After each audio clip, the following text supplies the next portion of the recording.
sus llanuras vienen tantas frutas que es imposible calcular el número. Las ciudades eran ricas, muy ricas. Eran tiempos de paz para los mongoles, que habían asentado, como ya os he dicho, un gran imperio, el más grande hasta entonces jamás visto. El viaje dura mucho, pero al fin llegan y se entrevistan con Kublai. Están en Karakorum, la vieja capital imperial, la que fundara Gengis Khan, señor de todos los océanos, jefe de jefes, rey de reyes.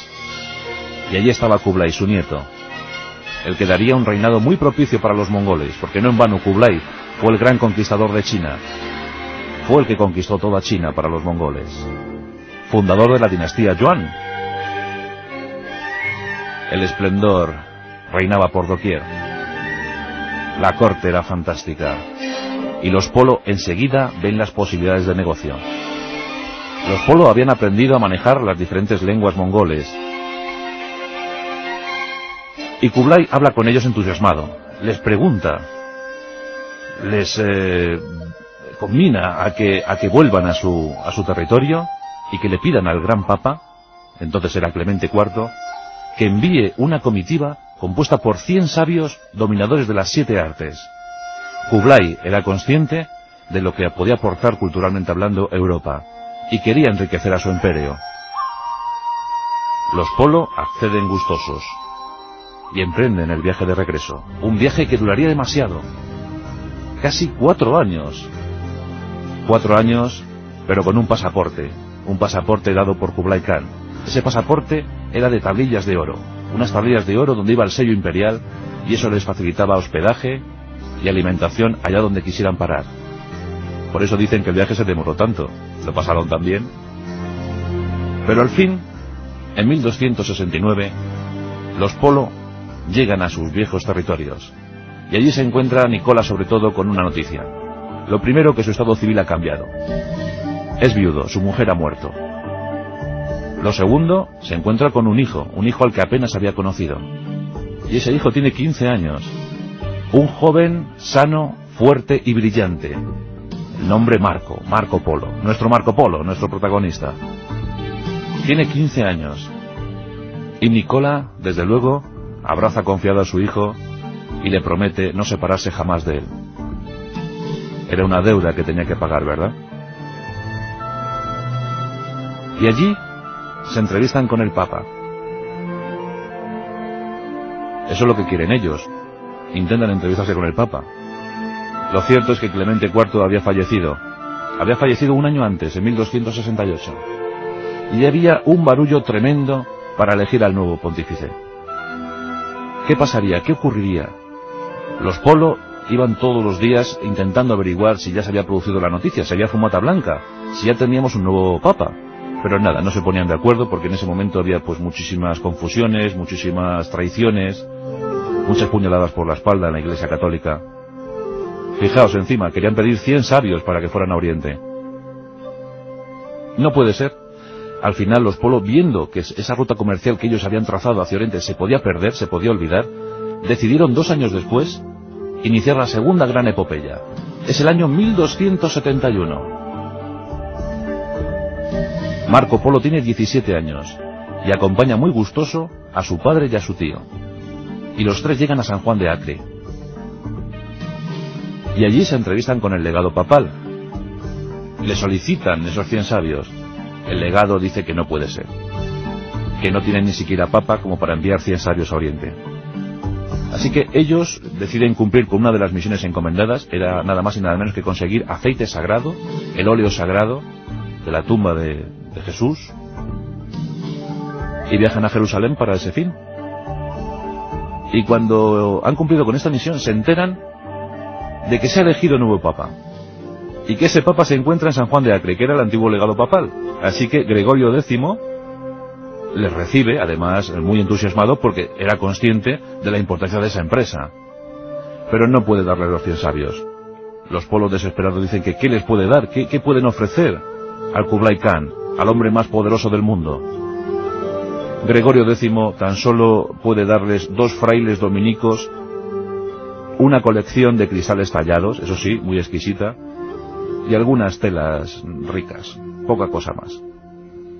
Bueno, los Polo cogen este asunto, cogen esta encomienda, este paquete, y dice, bueno, menos es nada, y se van con los dos frailes. Pero rápidamente se topan con el poder del Islam, y los frailes temerosos, porque en aquellos tiempos los frailes eran muy temerosos, deciden volver, se vuelven y dicen, bueno, mira, Polo, vosotros podéis seguir, pero nosotros nos vamos a volver con el Papa, que seguramente haremos más falta allí. Así que los Polo, con la colección de cristales, lo único que pudieron conseguir para el gran Kublai Khan, inician su marcha hacia Oriente. Ahora sí, Kambaluk estaba esperando la nueva capital del imperio. Allí se había sentado definitivamente Kublai Khan, Kambaluk, la que posteriormente será conocida como Pekín. Allí estaba esperando Kublai. El viaje dura muchísimo, y lo sabemos por las descripciones que hizo de él Marco Polo en su libro de las maravillas del mundo. Y conocen Persia, y atraviesan Afganistán, y la India, y el Tíbet, y por fin, tras más de 3 años de viaje, porque entonces los viajes duraban muchísimo, llegan a la corte imperial, establecida a unos kilómetros de Pekín. Allí se encuentra Kublai, y todos quedan fascinados, pero sobre todo, el joven Marco Polo. Marco Polo entonces ya dominaba 4 idiomas. Tenía conocimientos sobre persa, turco, chino y algunos dialectos de la zona tártara. Esto impresiona seriamente a Kublai Khan, y pronto hacen migas. Tanto Nicola como Mateo se incorporan a la asesoría personal de Kublai. Serán asesores comerciales y militares. Pero Marco Polo tiene otro destino. Nada más y nada menos que ser embajador personal de Kublai Khan. Una especie de censor, una especie de vigía, de vigilante de las cosas que ocurrieron en el imperio. Como los ojos de Odín, pero en este caso los ojos de Kublai Khan.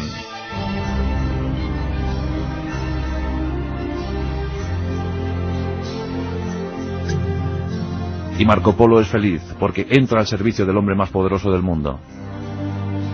Y visita Birmania, visita Vietnam, visita Afganistán, el Tíbet, la India, Corea. Los puntos más remotos del imperio mongol son visitados por el nuevo empleado de Kublai Khan. Y este observador, curioso, anota todas aquellas maravillas que va viendo. Todo lo que él contempla queda impregnado en su cerebro, en su memoria, en sus retinas. Dice en su libro testimonial, que incluso llegó a ser gobernador de Changshu, una ciudad de la que fue gobernador durante 3 años. Decía el propio Marco Polo que esta ciudad tenía 12.000 puentes. 12.000 puentes que cubrían otros tantos riachuelos y ríos. Y además, miles de barcos surcaban esos ríos. Y además, 12.000 talleres gremiales, 1.600.000 familias censadas. Esa era la grandeza del imperio mongol. Y esa, dicen, fue la exageración de Marco Polo. Porque luego lo cierto es que viendo los anales de la ciudad, no hay constancia de que ahí estuviera un tal Marco Polo siendo gobernador. Pero fue una gran aventura, desde luego. Una aventura que se prolongó 17 años. Los Polo se querían ir. Ellos añoraban Venecia. Querían incluso fundamentar su imperio económico, porque claro, tenían tantos conocimientos, habían acumulado tanta riqueza que querían llevársela a Venecia para florecer un poquito más. Sí, estaban cómodos con Kublai, pero este iba envejeciendo, es cierto. Había superado los 70 años, y eso era muchísimo para la época. Ellos también se habían creado muchos enemigos en la corte imperial. Tenían la protección de Kublai Khan, pero no tenían la amistad de muchos de la corte. La excusa fue perfecta. Murió la mujer de uno de los khanes